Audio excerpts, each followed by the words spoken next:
Chris Spiker for AV Nice. We're here with Brad Hayes, Greenbee Landscaping. Brad, let's talk a little bit about winterizing your landscape. Usually when Halloween's approaching in October, we start thinking about winterizing. So there are some things that we should do here in the Antelope Valley because it freezes every year.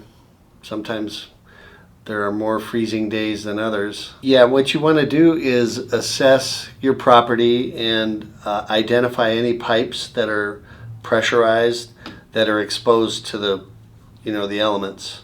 Irrigation so valves, pipes, right? Irrigation pipes, valves, hose bibs, things like that would have pressure all the time. Those things should be insulated. Yeah, so they've got insulation, but every year that insulation could...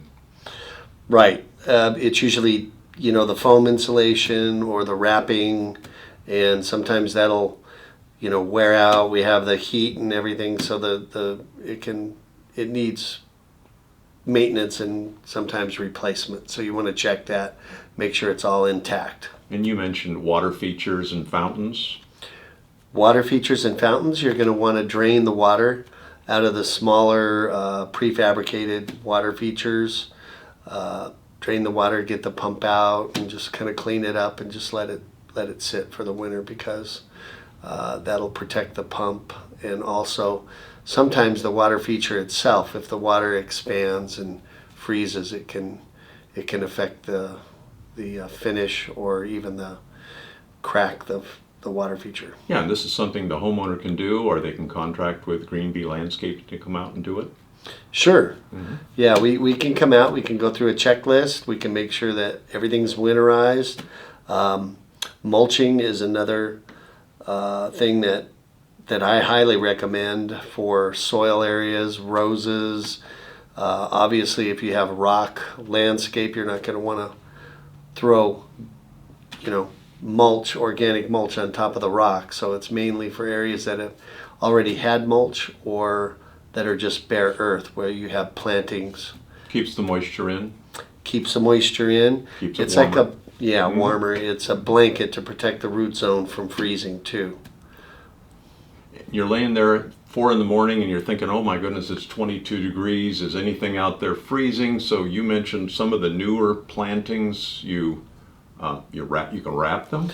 Well, you can if you have borderline plants that aren't quite as hardy, that need to get through that first winter, like queen palm. Some people are still planting queen palms out here, or like the Mexican bird of paradise. They need to get through that first season before they can actually harden off to the frost. You mentioned some people are still planting queen palms. Does that mean there are some things we shouldn't be planting because we have the four seasons up here? Absolutely, yeah. and we as a company would not plant those, but some people, they're very desirable to some people because of the lacy foliage. So if you want to have those, then you have to protect those in the wintertime. What's typically the month to give you a call to get ready to winterize your yard? Well, actually, October is a good month. Anytime before we start dipping below freezing at night. So it's a little different every year, but usually right around Halloween, you want to try to get it done before then. And Greenbee is good, but they need a little lead time. We do, yeah. We wouldn't normally be able to come out same day or sometimes even the same week. We would have to schedule that. And so it could be just a simple walkthrough with just a few minor things, or it could be, mulching an entire property. So thinking back over many, many winters in the high desert, any stories that stick out about that come to mind about winterizing your yard for the seasons? Well, I just remember, I don't remember the year, but I remember we lost a lot of eucalyptus trees because we had that 50-year freeze back in the 80s.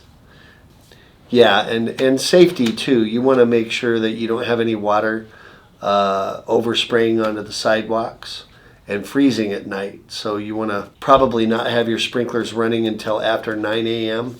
and you want to reset your timer. You really don't need to water much in the winter, but we do have to remember anytime there's bright sunlight and wind that we're going to have water evapotranspiration. So we're going to be losing moisture from the leaves, and so the evergreen plants still need water, just not quite as much in the winter.